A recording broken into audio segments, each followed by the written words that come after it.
Terima kasih. Pak Jaka kenapa lama periksanya? Nanti saya cek untuk kepastiannya. Pak Jaka, kalau masih belum pasti kenapa udah disegel?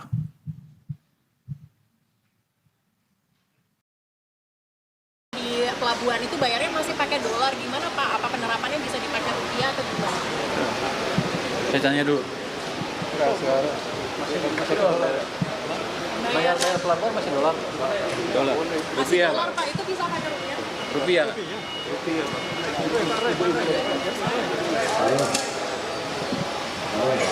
Harusnya sih rupiah, tapi saya nggak tahu prakteknya di sini ya. Saya cek dulu. Nanti kalau aturannya emang rupiah, dia maksa pakai dolar. Siapa? Di sini bayar pakai apa? Rupiah Pak. Bukan dolar. Bukan Pak, maunya dolar. Kok dia? Tapi ada dunia usaha yang bilang gitu dari Kadin Pak. Nggak ada Pak, rupiah Pak. Semua rupiah. Berarti Jadi kalau misalnya masih ada yang pakai dolar gimana Pak? laporin ke saya, nanti saya hajar dia. Ya.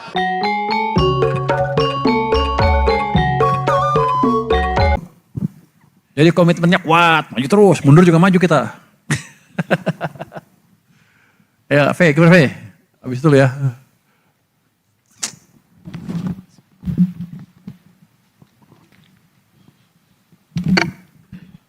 Selamat siang Pak, saya Ave dari Kumparan. Pertanyaan saya ada dua Pak.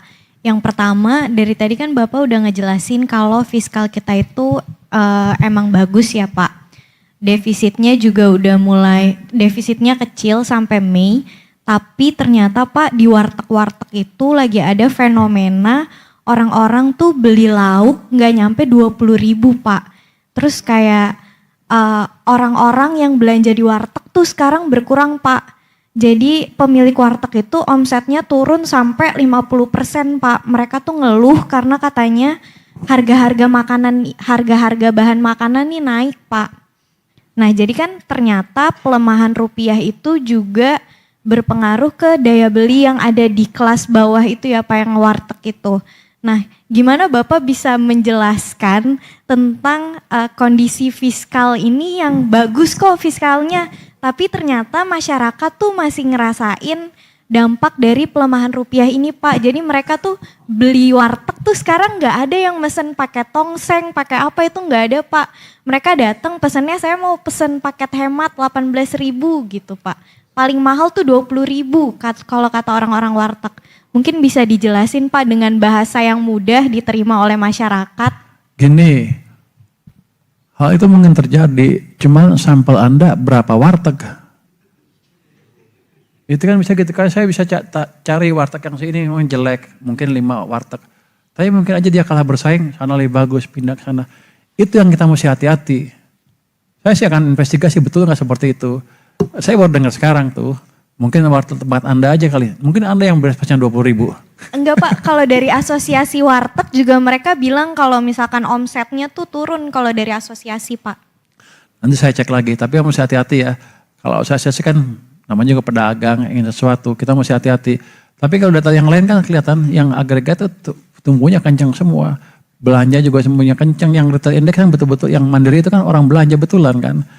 Tapi ini akan saya investigasi, kalau emang ini saya akan tambah lagi stimulus ke perekonomian. Yang jelas awal bulannya ada gaji bulan ke-13 itu berapa? 35 triliun ya Pak? 40, 43, 40 Pak? Yang udah cair 30 Pak.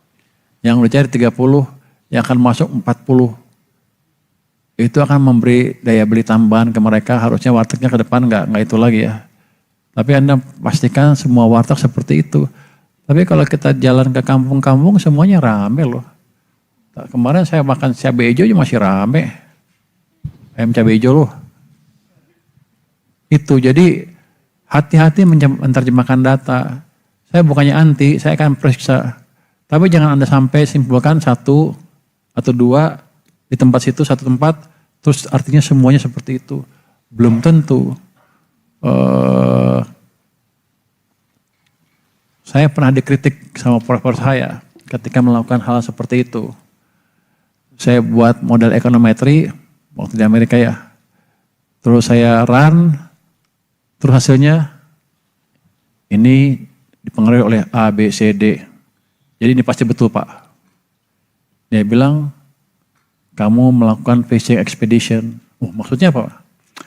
Kamu bawa kapal ke satu tempat, kamu lempar jaring, terus di situ dapat ikan kan? Ada ikan A, B, C, D. Kamu simpulkan ikan di laut adalah A, B, C, D. Padahal laut kan luas.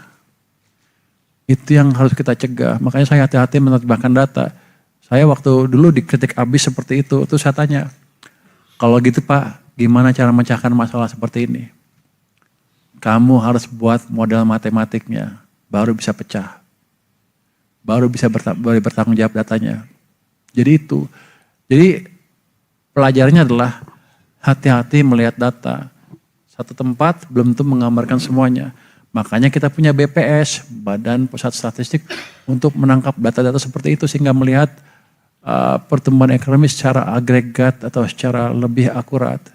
Kalau enggak, ngapain saya ngeluar berapa setiap tahun? 7 triliun lebih ya? Ya untuk survei hama itu aja kita keluarin 7 triliun kemarin. Untuk sensus sama melengkapi data sen. Kita keluarin 7 triliun. Kalau kalah dengan survei satu tempat aja ngapain kita bikin ngeluarin uang segitu banyak. Justru kita akan nangkap seperti apa sih keadaan di ekonomi. Nanti kalau Anda di warteg ya saya coba datang nanti makan di warteg. Lo makan di warteg mana? Enggak Pak, itu ini kan emang dari kita semuanya pada nge-survei di warteg gitu Pak. Di Gitu? Jakarta Pak. Bilang gitu katanya. Kita ngecek-ngecek dan emang kayak orang-orang tuh sekarang belinya tuh paket, mau paket yang 17.000, 18.000 gitu Pak. Emang warteg langsung. Kamu tahu apa? Exchange rate pass through. Itu enggak semua ekonom percaya. Oh, kalau harga tinggi langsung naikin ke sini. Ada delay atau enggak ada. Jadi itu nggak mesti kita hati-hati. Mungkin dia, mungkin enggak. Tapi saya bukan menegate itu ya, menafikan itu. Kita akan pelajari. Terima kasih masukannya. Pak, mau tanya yang Tiffany & Co Pak. Sekarang mumpung ada Pak Jaka juga, kelanjutannya gimana ya Pak? Terakhir kan Tiffany & Co tuh dicek ya kalau nggak salah. Terus Ya, sekarang kelanjutannya gimana? Silakan Pak Jaka.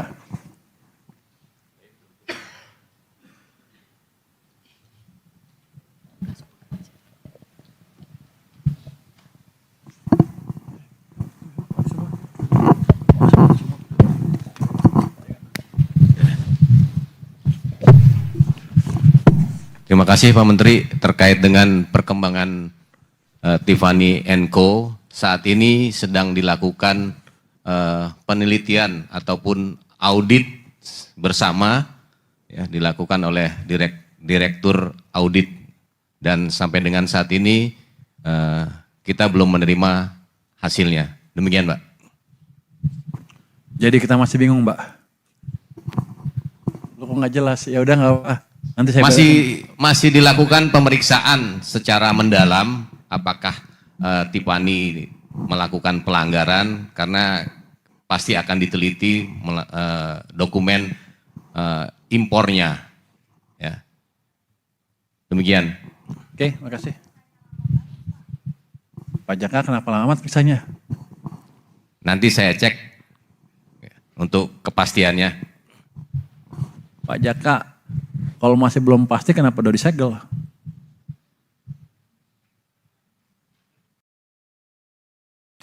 Nanti investigasi ya Pak? Siap, nanti kita dalami lagi Pak.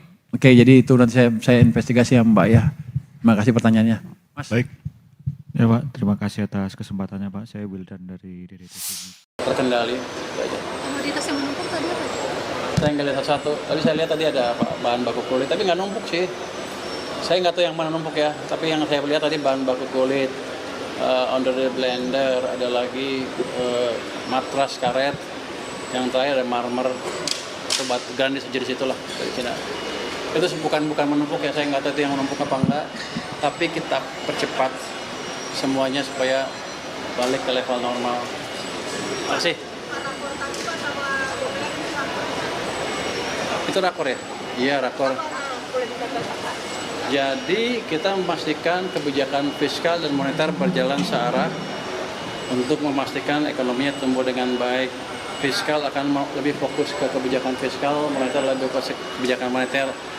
Tapi dengan koordinasi yang lebih ketat supaya bisa memberi sinyal ke pasar bahwa kita tetap berjalan secara harmonis antara fiskal moneter dan yang lain-lain, sehingga sentimen negatif rupiah kita harapkan turun.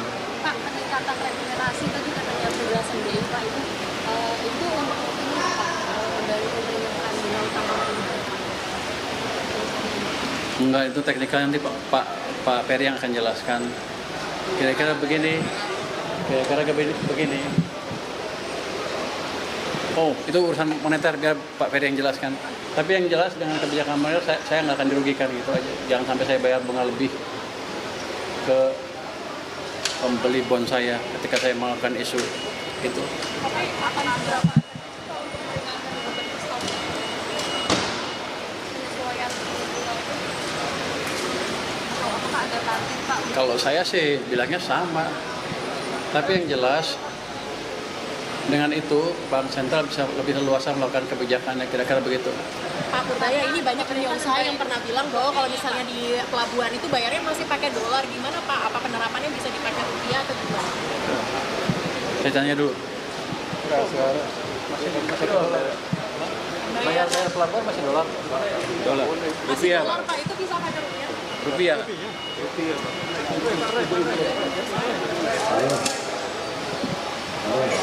Harusnya sih rupiah, tapi saya nggak tahu prakteknya di sini ya. Saya cek dulu. Nanti kalau aturannya emang rupiah, dia maksa pakai dolar. Siapa? Di sini bayar pakai apa? Rupiah Pak. Bukan dolar. Bukan Pak, maunya dolar. Kok dia? Tapi ada dunia usaha yang bilang gitu dari Kadin Pak. Nggak ada Pak, rupiah Pak. Semua rupiah. Berarti Jadi kalau misalnya masih ada yang pakai dolar gimana Pak?